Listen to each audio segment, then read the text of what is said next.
Hər kəsi 9-cu sinif buraxılış imtahanına yeni əlavə olunmuş To be about to be due to mövzusunu Güvən Test Bankından izahını verirəm. Birinci suala baxırıq ki, ümumiyyətcə To be about to be due to nədir? Onun haqqında biraz məlumat verim, sonra keçək testlərimizin izahatını. To be about to hər hansı bir işi etmək üzrə olduğumuzu bildirir və burada dəqiq bir zaman olmur. Əgər biz to be about to-nu keçmiş zamanda, yəni was word-dən açıb istifadə eləmişiksə, yəni to be-ni, bu deməkdir ki, biz hər hansı bir işi etmək üzrə olmuşuq, amma etməmişik. Və to be about to ifadəsi ən çox da just about to-la işləndiyini görə bilərik. To be due to ilə to be about to-nun fərqi odur ki, testdə necə biz to be about to-nu yoxsa to be due to-nu qoymağımızı necə seçə biləcəyik? To be about to dediyim kimi dəqiq bir zaman yoxdur, amma to be due to-dan sonra dəqiq bir zaman gəlir. Yəni görəcəyimiz bir işin dəqiq bir zamanı gəlir.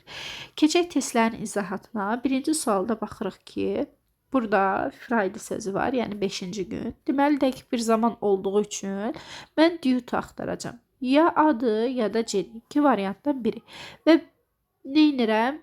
Mübtədama baxıram ki, delegation tək isim olduğu üçün mən are yox, is qoyacağam. Birinci sualın cavabı olur C variantı. İkinci suala baxırıq. Burada yenə biz həftənin günü görürük və bilirik ki, dəqiq bir zamandır. Gözümüz nəyə axtaracaq? Due to-nu. Çünki about to-dan sonra dəqiq zaman gəlmir, due to-dan sonra isə dəqiq bir zaman gəlir. Due to-dan sonra isə dəqiq bir zaman gəlir. Ya C-dir, ya da E-dir. Yenə baxırıq mübtədamıza, baxırıq ki, player tək isimdir. Deməli, xəbərimiz də tək olmalıdır. 2-də doğru cavab olur, E variantı. Üçüncü suala baxırıq. Burada heç bir dəqiq bir zaman görmürük də. Yəni, dəqiq zaman nədir? İl ola bilər, ay ola bilər, həftənin günü ola bilər, dəqiq bir tarix olmalıdır da. Amma burada heç bir şey yoxdur deyə mən due to-ları götürməyəcəm. Deməli, C-ni siləcəm. Is about to, are about to və yaxud da ki, were about to. Bunlardan biri qalır. Mən cümlədəki stopped sözünə baxıram, görürəm ki, keçmiş zamanda. B-də dedək ki, is, are indiki zaman olduğuna görə mən are götürürəm, yəni keçmiş zamanda götürürəm. Dördüncü suala baxaq. Burada next Tuesday görürəm. Yenə həftənin günü olduğu üçün bilirəm ki, dəqiqdir.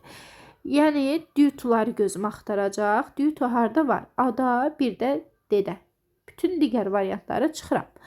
Amma demir, yenə mübtədamın təkliyinə, cəmliyinə baxacam. Baxacam ki, kendi dates mübtədam cəmdə olduğu üçün, deməli, mən are götürəcəm. 4-də cavab eləyir D variantı. 5-ci suala baxaq. Yenə burada gələn il dekabrına qədər deyirəm. Yəni, dəqiq bir zaman var deyə due to-ları axtaracam. Due to C-də və B-də var. Burada da mübtədam təkdə olduğuna görə mən 5-də götürürəm B variantı. 6-cı sual.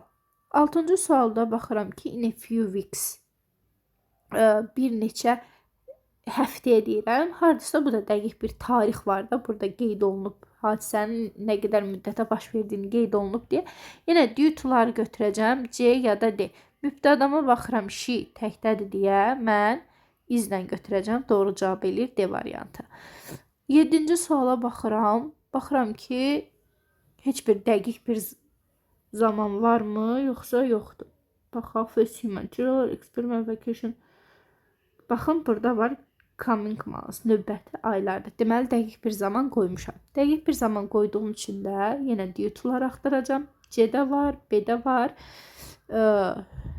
Başqa bir variantda yoxdur. İndi C-mi, B-mi düşünürük. Ona da baxırıq ki, mübtədamız institution təkdədir deyə mən nə edəcəm? C variantını götürəcəm. 8-ci suala baxırıq. 8-də baxırıq ki, dəqiq bir zaman yoxdur. Due to-ları siləcəm, çünki due to dəqiq bir zaman istəyir. Mübtədama baxıram. Mübtədam cəmdə olduğu üçün mən izi də silirəm. Bir növ orangutanlarının nəsli tükənmək üzrədir deyə burada heç bir keçmişlik yoxdur deyə eni də silsəm, doğru cavab qalır C variantı. 9-cu suala baxaq. 9-cu sualda baxıram ki, oktyabrın 4-ü var, yəni dəqiq bir zamandır. Deməli, due to-ları qoyacam. A, E, bir də B variantı. 3 variant arasında qalıram. Və burada fikir versək ki, gələn nəsildən danışdığımıza görə burada heç bir keçmişlik yoxdur. Aynen indi sizə 9-da qalır B variantı. 10-cu suala baxaq. 10-cu sualda yenə dəqiq bir zaman var. The end of the year. İlin sonundan danışıram. Deməli dəqiq bir zaman varsa mən due to götürəcəm. Due to da elə bir dənə D variantında var. Doğru cavab eləyir D variantı. 11-ci suala baxaq. 11-ci sualda yenə həftənin günü var, Friday var. Deməli dəqiqdir. Dəqiqdirsə mən due to'ları götürəcəm. C var due, bir də E var. Baxıram ki, E variantında is due to yoxdur deyə N-i silirəm. Doğru cavab olur 11-də C variantı.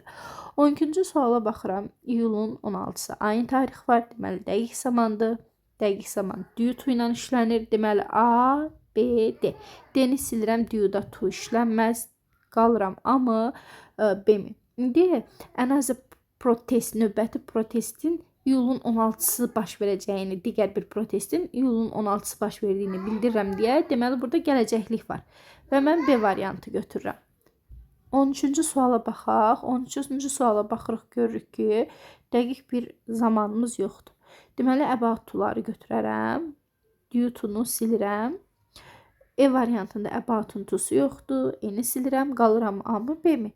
İndi burada da növbəti seçki prosesinin təkdədir deyilə, vörü də siləcəm. Ona görə avtomatik qalır B variantı.